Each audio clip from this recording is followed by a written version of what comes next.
So this is part 3 of this series. Make sure that you go back and watch parts 1 and part 2. But now let's get into it.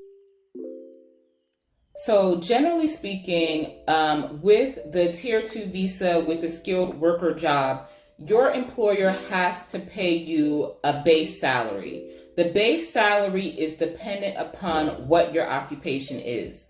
Now, there are exemptions where you can get paid less than the base salary, and I'll put those exemptions on the screen.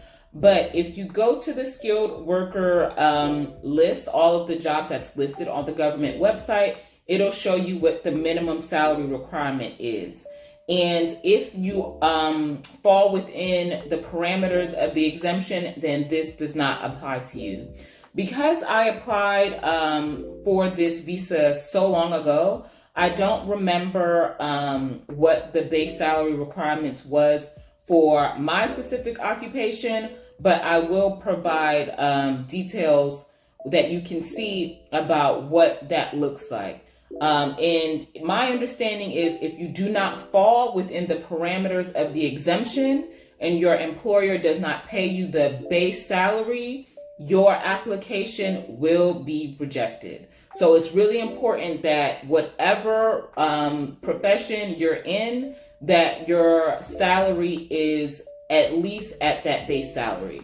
One of the other things that may be required, again, a lot of this is circumstantial based on whatever you specifically have going on, is that you may be required to provide documentation of what they call financial maintenance. So what that means is you have to provide them like 3 to 6 months of bank statements showing that you have sufficient funds in your account in order to maintain your weekly cost of living, but that is based on your circumstances.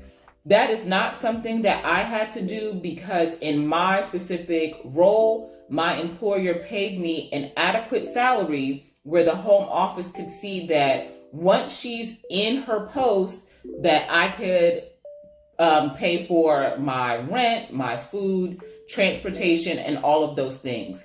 My assumption is if you fall within the parameters of an exemption or you have a different circumstance where you're being paid below the base salary, that you will be required to provide them proof of financial documents that you are able to cover your weekly, monthly expenses.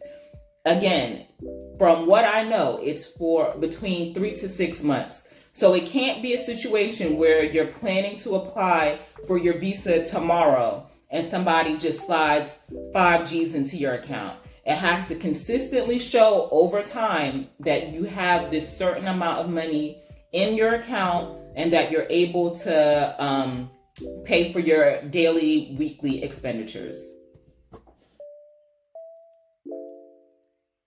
So something else that is important that is included in the cost of your visa application.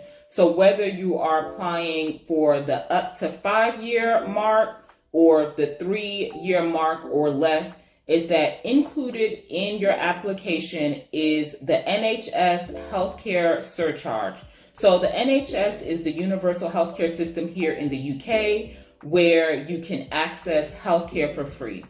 If you are on a Tier 2 visa, you are paying the surcharge fee up front and as part of your visa application process to access that healthcare service. So it's good because you then don't have to worry about if you need to go to the doctor or go to the dentist.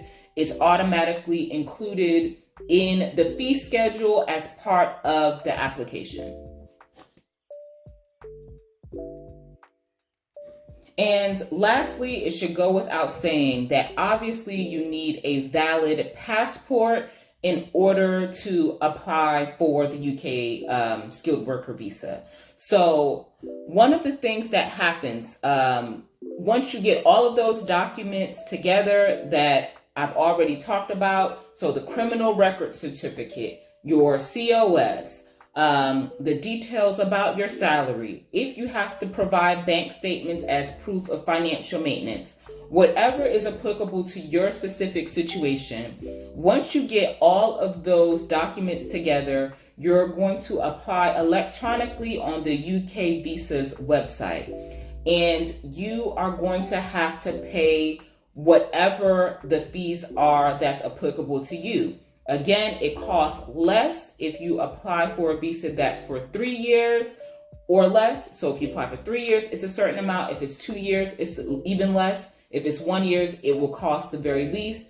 Up to 5 years, it costs the most, depending on whatever your situation is.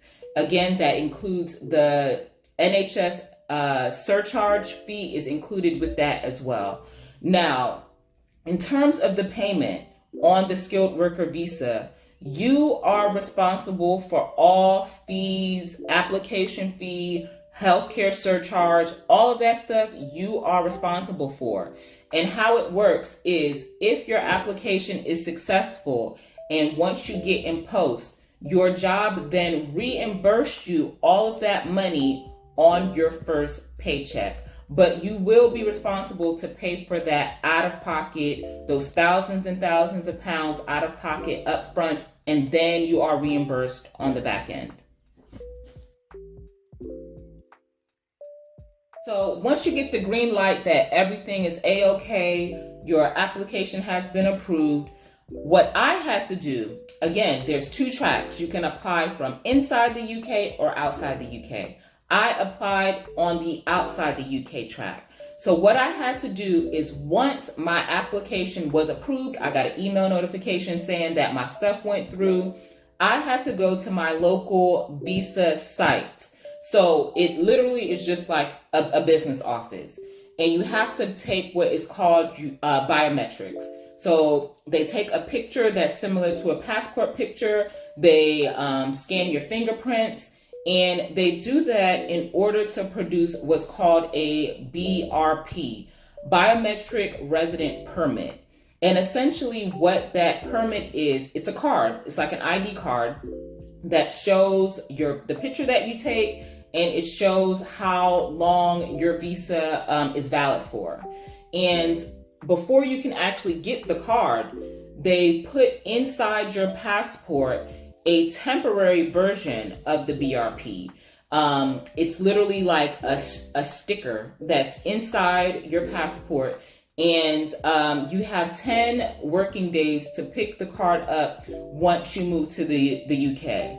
Now that card is gold because you'll need it every time you enter and exit the country. You'll need to show that to customs, so they'll know that you're not just a tourist visiting, that you are a resident and that you're here under this specific visa.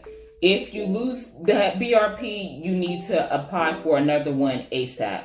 Because if you're going to apply for an apartment, housing, if you want to open a bank account, any sort of those things that you need in order to function as an adult, you in the UK, your BRP is really what they're using to substantiate that you are here legally. So that's gold. So when you are applying from overseas, you go to your local visa office to take your biometrics for that specific permit. But you don't pick up the hard copy of the card until you physically relocate to the UK. So this was a lot of information. Hopefully I was able to provide insights and information on how I was successfully able to apply. I only applied once and my stuff went through and it was not an issue. If you have any questions, let me know. If you guys would like what I can do, if I get enough responses, enough comments, I can schedule a time to go live so we can have a live discussion and we can correspond that way if you are interested in moving abroad, specifically to the UK, and how I can advise you on what I did to successfully do this. Make sure that you share and like and subscribe to my channel, and I will see y'all in my next video. Peace.